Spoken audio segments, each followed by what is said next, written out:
Est-ce que tout le monde m'entend? Moi, j'entends, c'est bon. OK. Donc, nous avons dit la solution à cette question, en fait, à cette information qui dit chaque forme possède un attribut point 3D et un centre de gravité, enfin un attribut point 3D qui représente son centre de gravité et un attribut réel représentant sa densité. OK, la densité est un réel. Ouais. Quand on dit chaque forme, nous n'irons pas dans chaque forme pour créer ces variables-là parce que nous avons une structure d'héritage. Et avec la structure d'héritage, si vous définissez votre attribut dans la classe mère, alors tous les attributs de la classe fille vont hériter. Alors toutes les classes filles vont hériter des attributs que vous avez déclarés au niveau de la classe mère. Okay? Donc nous allons prendre avantage du fait qu'on a une structure d'héritage et définir nos attributs dans la classe forme. Donc, je vais repartir dans mon code. Au lieu d'écrire densité ici, et je vais plutôt aller simplement sur forme et déclarer mes attributs. Maintenant, je peux déclarer ceci comme étant private, comme étant public ou bien comme étant protected. OK. Float densité. D'après vous, quel doit être le type quelle doit être la visibilité, en d'autres termes, quelle doit être l'encapsulation de ma densité, de cette variable, puisque nous souhaitons que les classes filles puissent avoir accès à cette variable-là, à cette propriété. D'après vous, quelle doit être sa visibilité? Pour moi, c'est public, monsieur. OK, quelqu'un dit public. Oui. Quelqu'un a un avis contraire?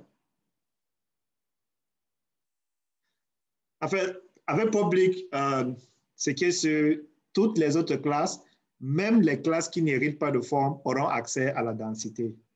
OK? C'est-à-dire, on se trouve dans une situation où si j'avais un autre package ici et puis je crée une autre classe qui n'a rien à voir avec forme, cette classe aura toujours accès à ma densité. Et public va marcher parce que point 3, cube, cylindre pourront avoir accès à densité.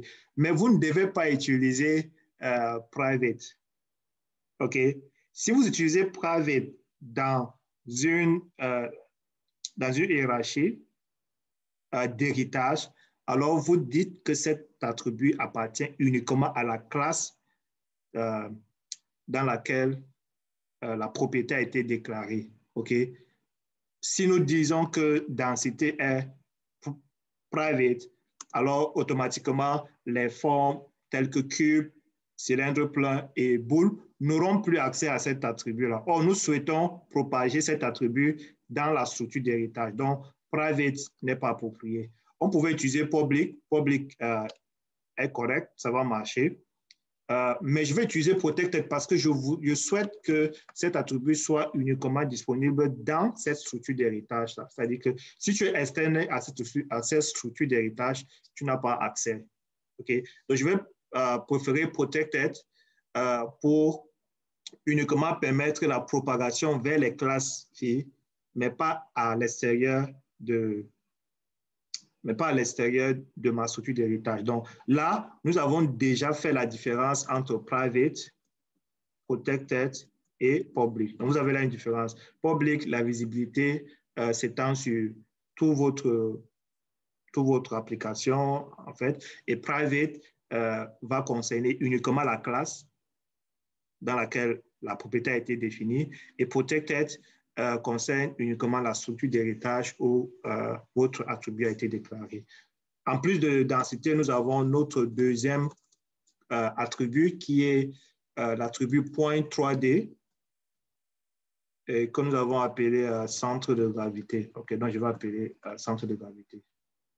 Donc voici nos attributs. Regardez que si je pars dans cylindre plein, dans cylindre plein, je n'ai plus besoin de ça. Dès que je fais, je peux avoir accès à ces informations directement dans ma classe cylindre plein. Nous avons ajouté les deux attributs dans la classe form et j'ai dit pourquoi est-ce qu'il fallait utiliser protected. Vous avez des questions, vous les posez.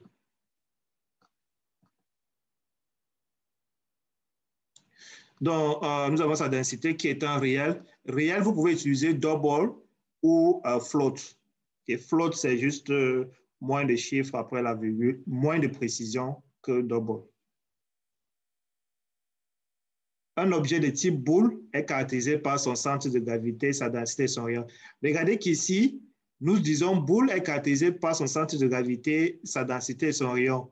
Mais puisque ces deux attributs ont déjà été déclarés dans la classe mère, je n'ai plus besoin de déclarer ces mêmes attributs dans la classe boule, puisque boule va déjà hériter de ces deux attributs.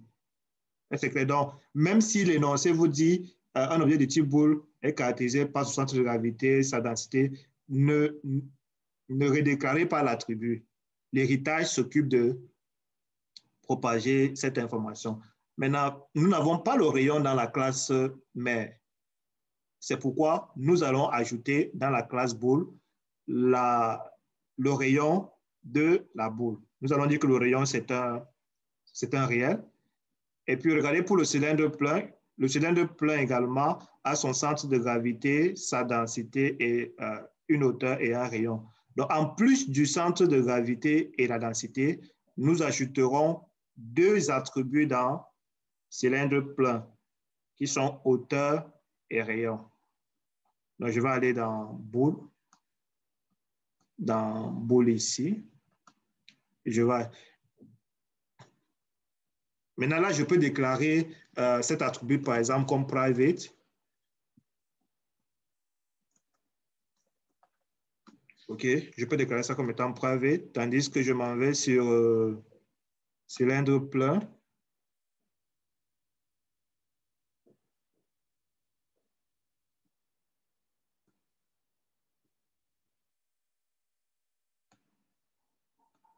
Je ne sais pas si vous êtes toujours en mesure de voir mon écran. Qu'est-ce que ça a l'impression? Oui, monsieur. OK, on va ajouter float rayon. Et puis, il y avait, je crois que c'est hauteur. Hauteur comme étant les deux attributs spécifiques à cylindre plein. La brique est caractérisée par son centre de gravité et sa densité. On ne va pas répéter ces deux attributs parce que ces deux attributs ont déjà été déclarés dans la classe mère. On va juste ajouter une hauteur, une longueur et une largeur pour la brique. Et pour le cube, on va ajouter largeur est égal à longueur est égal à largeur est égal à hauteur. Donc, pour la brique, on va juste ajouter longueur, largeur et hauteur.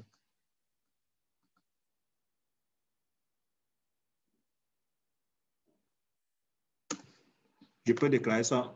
OK, remarquez que cube hérite de brique.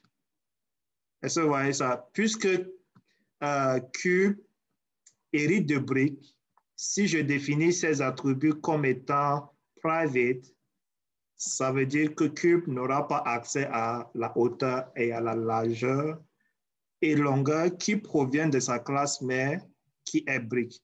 Donc, je vais mettre protected pour que ces attributs soient propagés dans la classe fille.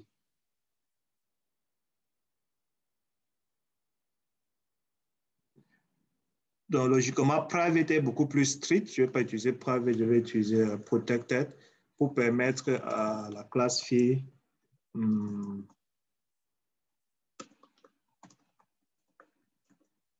d'avoir accès à ces attributs-là.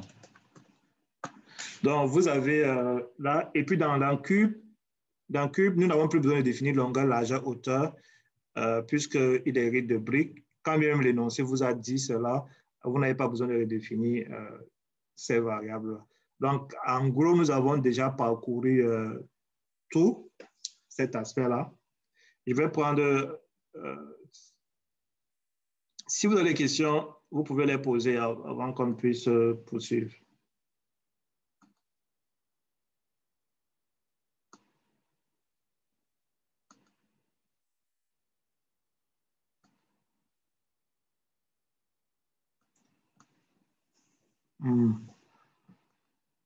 OK. Nous avons en fait créé la structure de notre programme. Maintenant, nous devons ajouter des constructeurs. Ces constructeurs permettent d'initialiser des attributs, permettent d'initialiser des objets de... Wow. Permet d'initialiser les objets de cette classe. OK. Donc, je vais commencer par forme.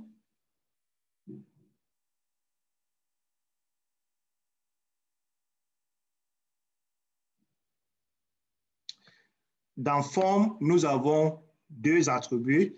Ça veut dire que si je crée un constructeur, nous avons dit c'est une méthode publique qui porte le même nom que la classe et qui permet d'initialiser les attributs de la classe.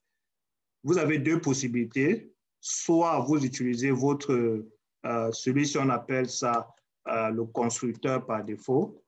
Et ça, c'est le constructeur par défaut. Ce constructeur par défaut ne prend aucun paramètre et il permet d'initialiser des attributs avec des valeurs par défaut que vous souhaitez. Okay. Ici, je vais dire mon point 3D. Je dois l'initialiser en un point 3D.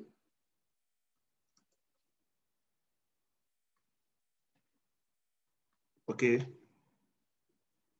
Ça, c'est un constructeur par défaut. Oh, j'ai dit que c'est un float. Je peux simplement... OK. En fait, si vous mettez F, ça veut dire que vous imposez à ce que la valeur de 0 soit convertie en float. Donc, si vous voyez souvent F comme ça veut dire que 0 est façon d'écrire 0, mais float. Je vais ajouter un autre constructeur qui est un constructeur. Oui. Donc, point 3D n'a pas de type de variable. Vous dites? Point 3D n'a pas de type de variable. Le type de... Point 3D n'a pas de type de variable. Je ne comprends pas la question. En fait, point 3D, c'est une classe et centre de gravité, c'est l'objet de ce type. Donc, c'est déjà une classe. Hein? Oui, nous avons créé la classe point 3D. C'est vrai que nous n'avons pas encore fourni le code de point 3D parce que plus tard dans l'énoncé, je crois qu'on vous dira que le point 3D est... Le point 3D contient, je crois, X, Y, Z. C'est ça, non? Oui. Donc, dans l'énoncé, on dira un point 3D. Je ne sais pas si c'est... Mais en fait, un point 3D, c'est X, Y, Z, puisque tout le monde est passé par le lycée.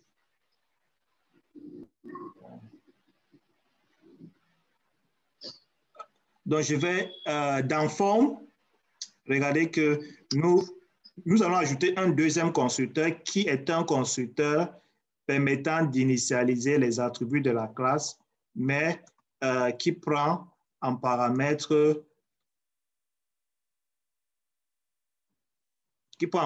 les valeurs que je souhaite initialiser avec. Okay? C'est-à-dire que là, je vais dire ma densité sera égale à D et mon centre de gravité sera égal à C. Ça veut dire que tu peux créer une forme sans paramètres. Du coup, sa densité sera 0, son centre de gravité sera 0. Soit tu crées la forme en passant par paramètres sa densité et son point 3D. Il te permet de créer la forme. Ça, c'est un constructeur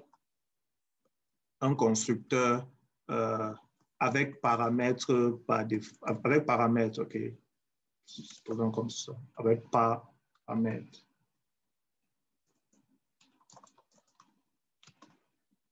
Et puis, vous avez en fait un troisième constructeur qui est souvent le constructeur, un constructeur par recopie, c'est-à-dire que c'est un constructeur qui permet de créer un autre objet, n'est-ce pas, à partir d'un autre objet de ce type-là.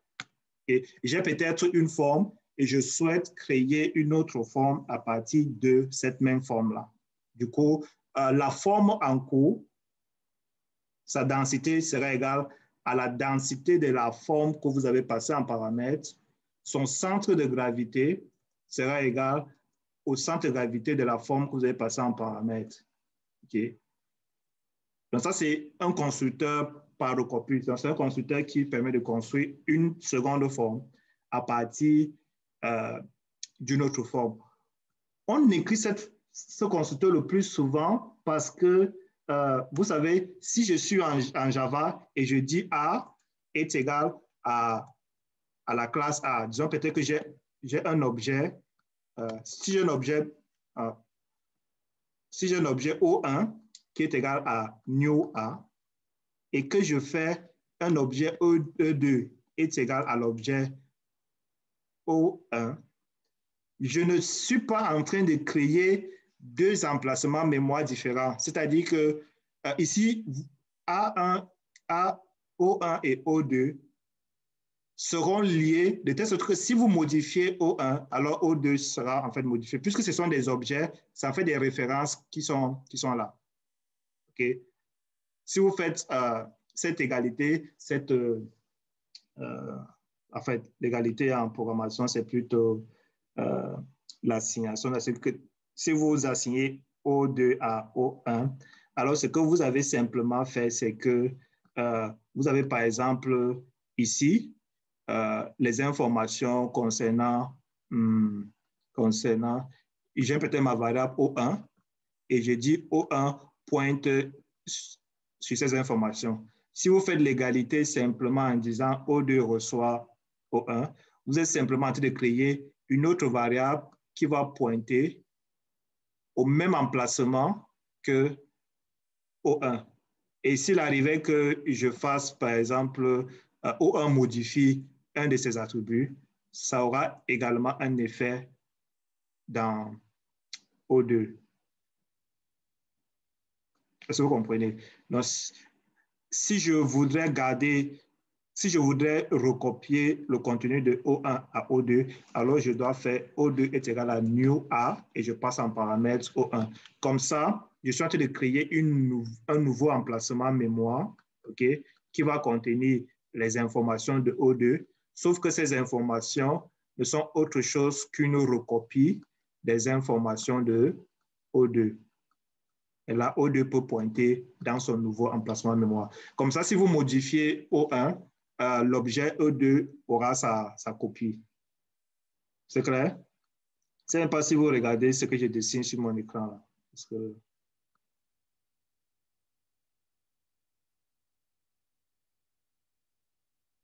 Est-ce que c'est clair?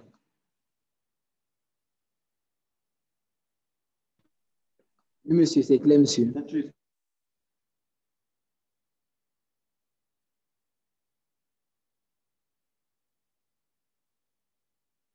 Donc, si on pose la question, pourquoi est-ce qu'on écrit souvent les constructeurs par recopie ou bien les constructeurs de recopie, je suppose que vous devez être à mesure de répondre à présent. Donc, j'ai ce constructeur-là. Donc, vous aurez souvent 3 constructeurs et vous pouvez avoir d'autres constructeurs, peut-être un constructeur qui est du genre public form, qui prend uniquement la densité, par exemple. Okay. Et là, ici, je vais faire densité, reçoit D. Mais vous devez dire, qu'en est-il du centre de gravité? Vous pouvez dire le centre de gravité reçoit peut-être 0.3D. Donc, même si ce n'est pas passé en paramètres, vous devez toujours donner soit une valeur par défaut, soit une façon d'initialiser les attributs de la classe. Donc là, j'ai écrit pour la forme, j'aurais écrit pour le point 3D, et là, je vais essayer de faire plus vite parce que nous savons exactement ce que nous devons écrire. Nous avons X, Y qui sont les qui sont des attributs. Et nous savons qu'on peut fournir notre classe .3D, qui est un constructeur par défaut. Et cette classe-là permet d'initialiser les attributs de la classe A0. OK, donc nous allons dire au départ, tout le monde est à 0. Je peux utiliser cette syntaxe-là où je dis x est égal à y est égal à z. Et puis, j'ai un autre point 3D qui peut prendre un x et puis des variables qui permet d'initialiser en faisant x est égal à x et puis x.y est égal à y et puis 10.z est égal à z. J'écris vite parce que nous savons déjà ce que font ces constructeurs-là. Je crois que pour le moment, c'est bon. Les deux constructeurs suffisent largement. OK. Je crois que nous allons nous limiter à deux constructeurs. Mais regardez, ce que je vais faire, c'est que puisque X, Y et Z sont définis comme private, ça veut dire que les classes extérieures à point 3D n'auront pas accès directement aux attributs X, Y et Z. Je dois mettre à la disposition de ces classes les assesseurs. Donc, on les appelle les assesseurs et les modificateurs. Vous devez mettre les assesseurs. Les assesseurs, ce sont les get et les modificateurs, ce sont les set. Okay. Donc, comment est-ce qu'on met un assesseur? Un assesseur, c'est juste une méthode qui renvoie l'un des attributs. Et la façon dont on écrit les assesseurs, on utilise toujours le mot get. Donc, je peux dire get densité, get x, get y. Puisque je suis sur Eclipse, je vais prendre avantage d'Eclipse. Je pouvais écrire public float get x, n'est-ce pas? Et je dis return x. Ça va. Je fais ça pour y et z. Mais comme je suis sur Eclipse, je vais prendre avantage d'Eclipse. Regardez ce que je vais faire. Je vais faire un clic droit sur ma classe.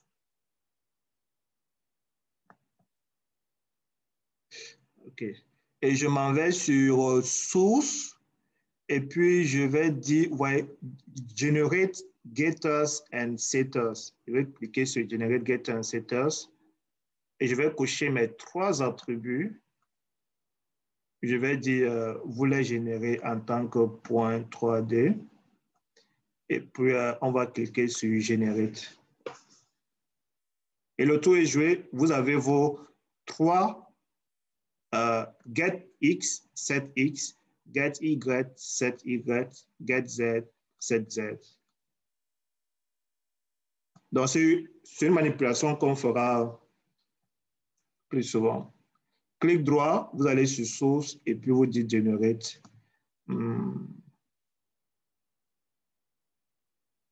Donc, j'ai créé mes formes.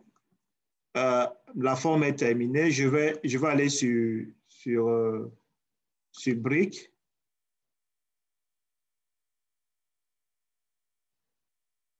OK.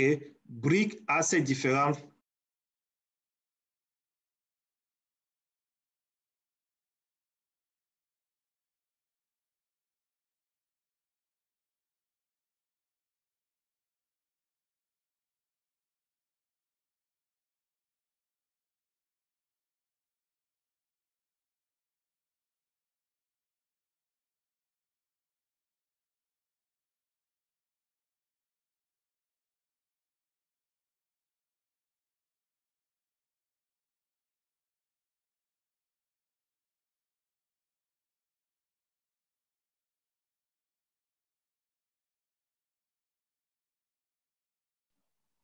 OK, j'espère que tout le monde regarde mon écran. Je me suis déconnecté là. Donc, dans Brick, nous avons longueur, largeur et hauteur. On va faire la même chose. Nous allons déclarer notre constructeur par défaut.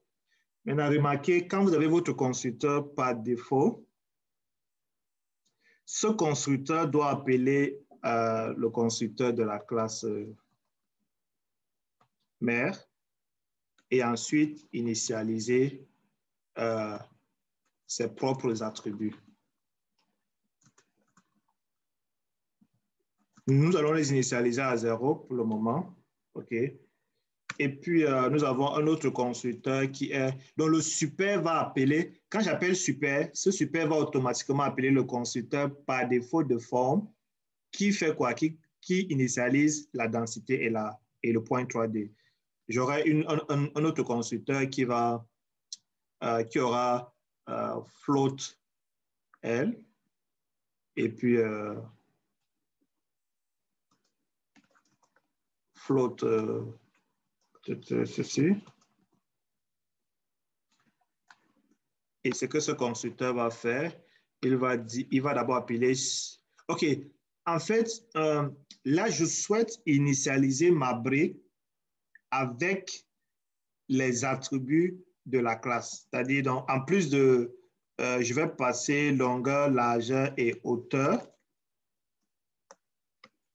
Mais je vais passer la densité et le point 3D.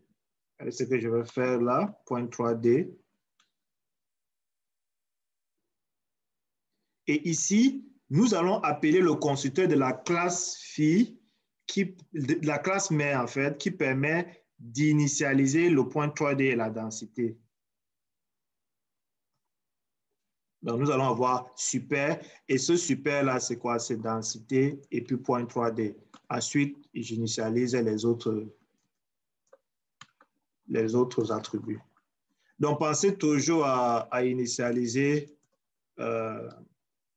les attributs de votre classe dans le constructeur et vous devez prendre en compte, vous devez passer les attributs nécessaires à la classe mère. Okay? Vous devez passer les informations nécessaires à la classe mère. Et puis, je crois que nous allons nous arrêter là pour l'instant. Si plus tard, il y a d'autres attributs, nous allons ajouter. Donc, il y a beaucoup de concepts là. Ici, je vais ajouter un cylindre plein qui ne prend aucun, qui appelle super et qui initialise le rayon et la hauteur à 0. Et puis, un autre constructeur qui prend toutes les informations dont j'ai besoin.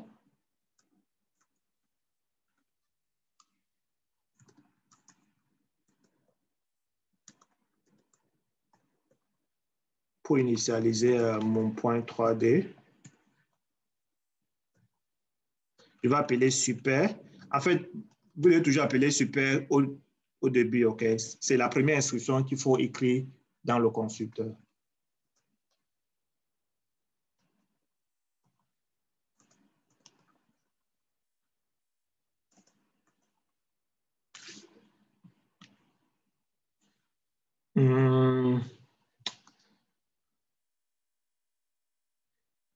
Et je vais faire un click drop pour mettre à la disposition les get rayons en allant sur source, getter and setter. Je vais cocher mes deux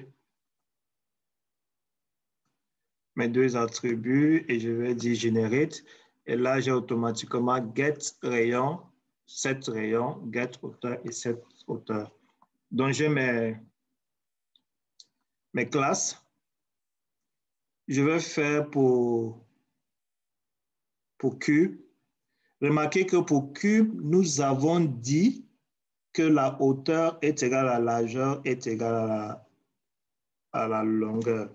Donc, notre constructeur cube, qui est un constructeur par défaut, va construire en utilisant. Cette fois-ci, le super va appeler le super de brique. Et le super de brique exécute le constructeur par défaut de brique. Et ce constructeur par défaut de brique exécute le constructeur par défaut de forme. Donc, vous voyez comment est-ce que ça remonte. Ça remonte. OK. Et cube n'a pas de propriété, donc je vais passer sur ça. il y a une autre façon de construire le cube, c'est en passant en paramètre, qu'est-ce que le cube a? C'est quoi l'arête, non? Et remarquez que cet arête est en fait égal à la longueur, est égal à la largeur, est égal à la hauteur. Donc, on va initialiser le constructeur des briques. Et je crois que dans briques, je vais ajouter un autre constructeur. Juste pour des questions, peut-être dans briques, je vais dire float long, float large, et puis float hauteur. Je vais appeler super, en initialiser la densité et le point 3D à 0 et dire que la longueur. En fait, ce que je peux faire ici, regardez ce que je vais faire. J'ai envie de fournir un constructeur qui prend en paramètre uniquement les attributs de briques. Je vais dire appelle le constructeur qui prend en paramètre le long, la largeur, le hauteur, mais met la densité à 0 et met le point 3D également à 0. OK, c'est-à-dire que vous pouvez écrire un constructeur qui appelle un autre constructeur. Quand je fais 10 et je passe en paramètre, oh, c'est en train de déranger là. Quand je fais 10 et je passe en paramètre, je suis en train de dire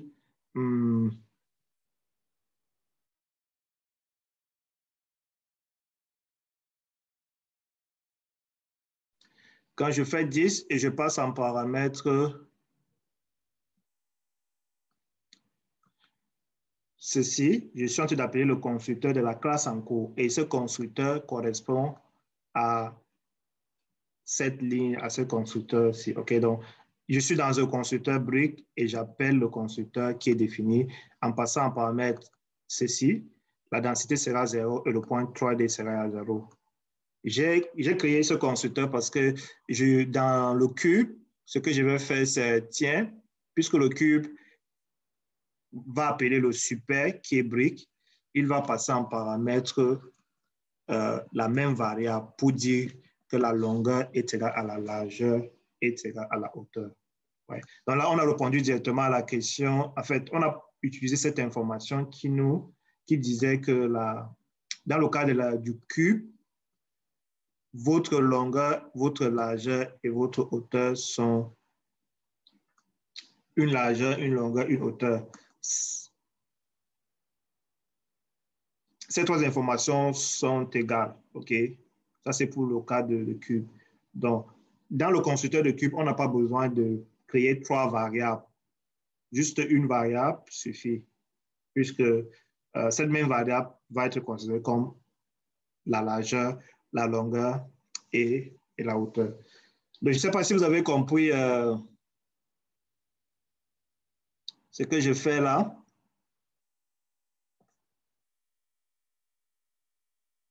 Je vais mettre pause pour prendre quelques questions. Donc, ces trois lignes, on pouvait l'écrire de cette façon-là. Et si vous écrivez 10, Px, Py, Pz, vous êtes en train d'appeler ce constructeur qui prend en paramètre trois variables et qui initialise les attributs de la classe. Donc, je vais enlever ceci, mais on pouvait remplacer les trois lignes par cette ligne. Okay. Mais comme nous l'avons déjà présenté dans un exemple, je crois que c'est dans le cylindre plein. Ouais. Ou bien dans brique. Donc, ça, c'était juste pour créer la structure de notre classe. Maintenant, nous allons essayer de répondre à la question suivante qui dit, OK, en fait, en faisant cela, nous avons répondu à plusieurs questions. On suppose que la boule dispose du constructeur suivant, public bool, double R, qui crée une boule de rayon R centrée à l'origine du repère et de densité 1. Ça veut dire que bool, en ayant un attribut R, c'est-à-dire avec un argument, le constructeur avec un argument, permet de créer une boule de rayon R centrée à l'origine. Quand on dit centrée à l'origine, ça veut dire que le point 3D aura comme argument x est égal à 0, z est égal à 0, y est égal à 0. Et la densité D sera égale à 1. Essayons de voir si nous avons déjà un constructeur bool qui prend en paramètre une variable et qui permet d'initialiser les attributs à R, le rayon à R. OK, nous n'avons pas écrit. Donc, nous allons ajouter ce constructeur. On a dit c'est bool. Ça prend en paramètre un double R. J'ai mis double R, mais vous voyez que j'ai déclaré mon rayon comme étant un float. Donc, vous pouvez passer de float à double, de double à float. Je vais remplacer ceci à float parce que je veux juste moins de précision. Mais si vous codez avec double, il n'y a pas de problème. OK? Ce qui vient du C, il n'y a pas. Donc, on dit ce constructeur permet d'initialiser la densité à 1 et notre